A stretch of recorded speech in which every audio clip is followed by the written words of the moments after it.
Dozens of people from around the world have asked me, what was it like to work with Michael Jackson? I simply say, unforgettable. It was such a remarkable experience, exciting, that I thought about the experience every day since June 8th. I first thought that I was going to submit for an industrial film, which could be an industrial film for a pen, and you'd film it and only the employees of the company would see the industrial. So after I submitted, I didn't hear anything for 2 days, and then I got a call from casting and they said, John, we need you to go over to Culver Studios right now, 3:30. It's for a Michael Jackson film that will be shown on the stage in London above his, while he's singing or playing. And I thought, I'd never be in the same room with him. And so I went to the audition, and I saw 2 black SUVs out front, and I thought, I wonder if those are Michael Jackson's cars. So I went in, and I saw my friend Andrew Ward from Wedding Crashers, which I worked on. He said, I was just like me. And he says, John, you look great, you look great. And so I felt better, you know, I felt more relaxed. So I went and I met Bruce Jones, the special effects supervisor, and he said, do some of the Bogey voice. Oh, and the email that I got for the Bogart submission was out of the blue. I never met the guy. I emailed him. I worked on The Changeling with him, Clint Eastwood movie. And he emailed me and said, John, submit for this industrial. It'd be great. It'd be perfect.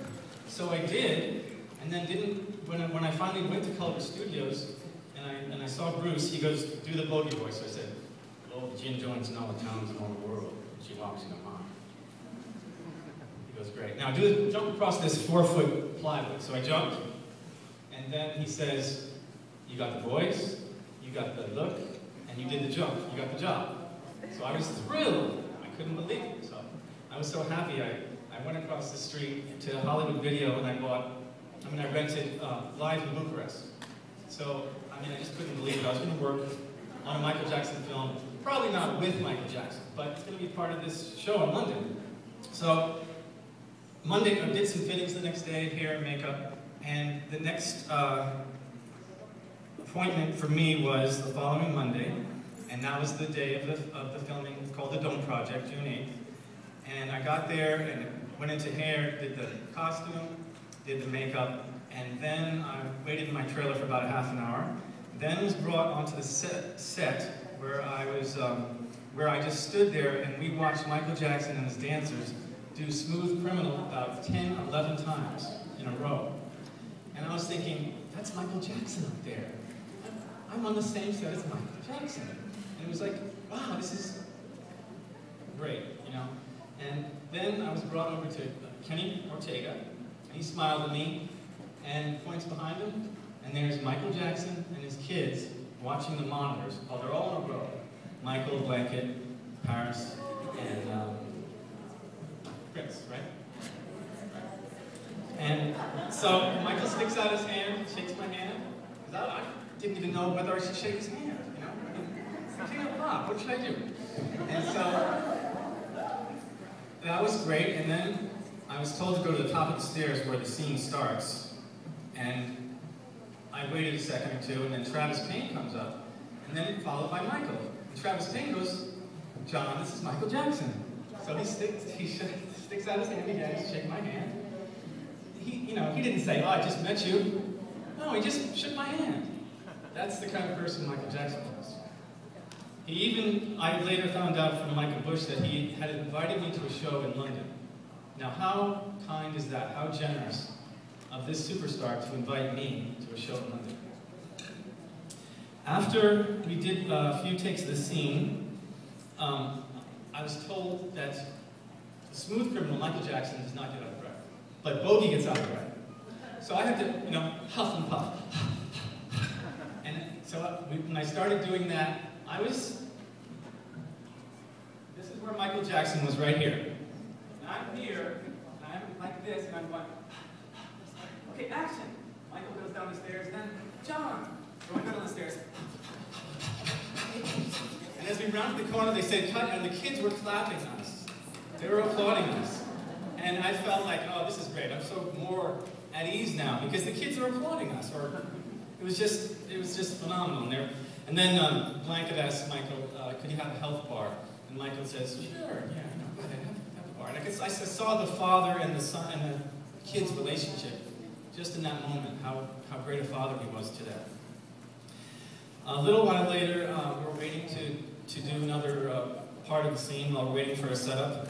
And I said to Michael, we're just sitting next to each other, I said, I really like your first Smooth Criminal a lot. And he goes, thanks, and smiled. And then he says, how many times have you seen Casablanca? I said, about 75 or 100. And he smiled. And then he said, do you like movies? I said, yeah, I love movies. Do you? He says, I like movies too. Like a child would say. It was so simple and humble. And he said, you had a great look. And I said, thanks. And then I remember a little while later, it was probably 9 at night, and he was just standing over here, and I was standing over here, and we're waiting for another setup. As you know, you wait for 10, sometimes 15 minutes for a setup. And I was like looking over at him, and he was like thinking, and he was practicing some dance moves, you know, one of the music pieces. And then I went over to him and I said, Michael, you know, the floor is very slippery. And he goes,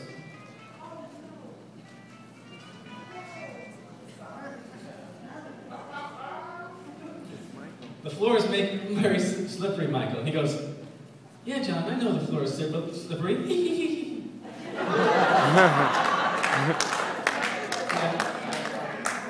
And I just love that he giggled like that after that comment. And it was just very exciting. We had lunch. He and the kids ate in their trailer or motorhome, wherever it was. And then at the point of about 10:30, right before I had to do my stunt where I jumped, looks like on the movie of jumping across from one building to the other, we were on scaffolding. And this was right before we did that. His whole entourage came over to where I was sitting, and Michael, once again, put out his hand and shake my hand and say thank you and good night. And it was just beautiful because he didn't have to do that, you know, but he did, because that's the kind of person Michael Jackson was.